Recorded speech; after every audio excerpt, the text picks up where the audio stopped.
Hello, welcome back to our official YouTube channel crack Bengal. আশা করি thumbnail দেখে তোমরা সবাই চলে এসছো, বুঝতেও পেরেছো যে আজকের ভিডিওটা কী নিয়ে আছে। তো আজকে কিন্তু টাইম ওয়েস্ট করার আর এক ফোঁটাও সময় নেই, ঠিক আছে? তোমাদেরকে আর বেশি টাইম নিয়ে যে এটা বুঝতে হবে ওটা বুঝতে হবে ওরকম সময় পেরিয়ে গেছে। এক্সামের ডেট অলরেডি বলে দিয়েছে। তো চলো দেখি যে এক্সামের ডেট কবে বলেছে। দেখো, এখানে একটা নোটিশ জারি করা হয়েছে যে RPF constable computer based test হবে তোমার কবে থেকে, 2 মার্চ 2025 থেকে 20 মার্চ 2025। মানে 2 মার্চ 2025 থেকে তোমার 20 মার্চ 2025 পর্যন্ত তোমার এক্সাম চলবে। এরপর সেই এক্সাম অনুযায়ী তোমাদেরকে দেখো এখানে একটা লিঙ্ক, এক্সাম সিটি আর ডেট তোমরা ডাউনলোড করতে পারবে। তো তোমাদের এক্সামের যে ডেটটা দেবে সেইটার 4-5 দিন আগে তোমরা যে কল লেটার মানে বা বলতে পারো যে তোমাদের যেটা অ্যাডমিট কার্ড সেটা তোমরা পেয়ে যাবে, ঠিক আছে? তো ওটা নিয়ে ভাববার কিছু নেই, ওটা নিয়েও একটা ডেডিকেটেড ভিডিও বানানো হবে যে আমাদের ইস্টার্ন জোনে মানে কলকাতা জোনে আমাদের কিভাবে ফর্ম ফিল আপ করেছো, ওটা তো আই থিঙ্ক দেখেছো। তো কিভাবে তোমরা অ্যাডমিটটাও ডাউনলোড করবে সেটাও আমি একটা ভিডিও মাধ্যমে দেখিয়ে দেবো। তো আমি কি বললাম, প্রথমেই বললাম যে কোনো টাইম ওয়েস্ট করার কোনো এক ফোঁটাও কোনো টাইম নেই। তো কম্পিউটার বেসড এক্সাম আমরা জানি যে কম্পিউটার বেসড এক্সাম হয়, ফিজিক্যাল মেজারমেন্ট টেস্ট হয়, ফিজিক্যাল এফিসিয়েন্সি টেস্ট হয়, ডকুমেন্ট ভেরিফিকেশন হয়। কি শুনতে ভালো লাগছে না নাকি?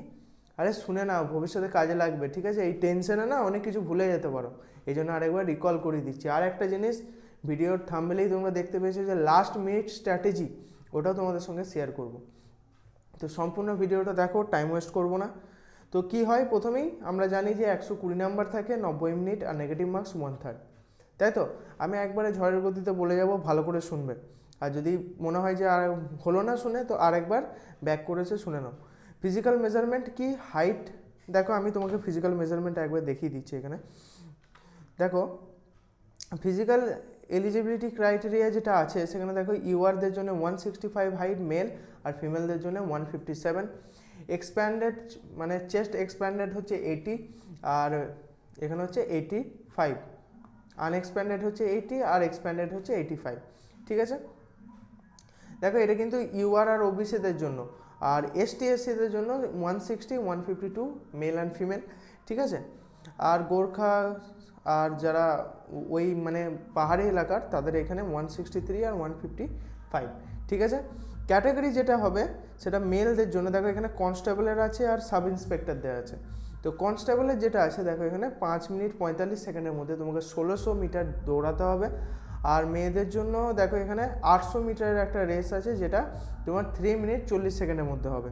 তার সঙ্গে তোমার লং জাম্প হবে, একটা হবে 14 ফিটের, আর একটা হবে তোমার 4 ফিটের। হাই জাম্প হবে 4 ফিটের, আর তোমার লং জাম্প হবে 14 ফিটের। আর দেখো এখানে ক্যাটাগরি, এখানে সাব ইন্সপেক্টরদেরও তুমি দেখে নিও।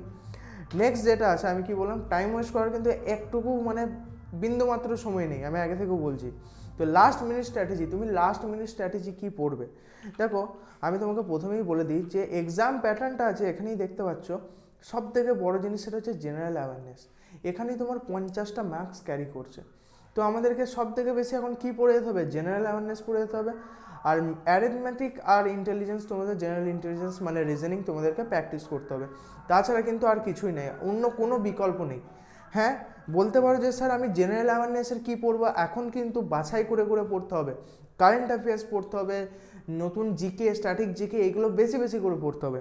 দেখো তোমাদের সুবিধার্থে আমি একটা জিনিস বানিয়েছি, তোমরা দেখতে পাবে। দেখো এখানে টপিক আর সাব টপিক্স, দেখো এখানে কি আছে, এটা তোমরা একটা স্ক্রিনশট নিয়ে নাও, ঠিক আছে? এটা জেনারেল অ্যাওয়ারনেসের, হ্যাঁ, জিএ। এটা জিএর একটা তোমার বলতে পারো যে তোমার খুবই কাজে লাগবে। এই অনুযায়ী তুমি পড়ো, ইন্ডিয়ান কনস্টিটিউশনের মধ্যে কী পড়বে, ইকোনমিক্সের মধ্যে কী পড়বে, বুকস অ্যান্ড অথরের মধ্যে দেখো ফেমাস বুকস অ্যান্ড অথর্স, ঠিক আছে? আর সব থেকে বেশি কোয়েশ্চেন কী কী টপিক থেকে এসছে, দেখো অ্যানসিয়েন্ট হিস্ট্রি থেকে 6 থেকে 7টা কোয়েশ্চেন এসছে, মডার্ন হিস্ট্রি থেকে 1 থেকে 2টো, মিডিয়েভেলে দেখো 1 থেকে 2টো। তো এই যে প্রিপারেশনের স্ট্র্যাটেজি আমি তোমাদেরকে বলছি, কি বলছি, যে 50টা মার্কস ক্যারি করছে জেনারেল অ্যাওয়ারনেসে, ওইটা সব থেকে বেশি টাইম দিয়ে পড়ো। তার সাথে সাথে ম্যাথ আর রিজনিং ভালো করে প্র্যাকটিস করে যাও। যদি তুমি ম্যাথ আর রিজনিংয়ে স্ট্রং হও, সবার বেশিরভাগ নাম্বার কাটে কিন্তু আমাদের জেনারেল অ্যাওয়ারনেসে, কারণ বেশিরভাগ ছেলে ম্যাথ আর রিজনিংয়ে স্ট্রং হয়, ঠিক আছে?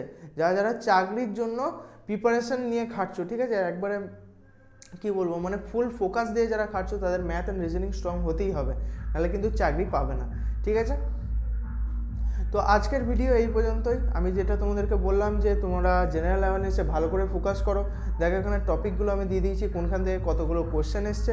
প্লাস তার আগে আমি তোমাদেরকে এটাও দেখিয়ে দিলাম যে দেখো যে টপিক কী কী আছে আর সাব টপিক কী কী আছে। ঠিক আছে, তো আজকের ভিডিও এই পর্যন্তই। আবার দেখা হবে পরের এক ভিডিওতে। ততক্ষণের জন্য থ্যাংক ইউ, বাই।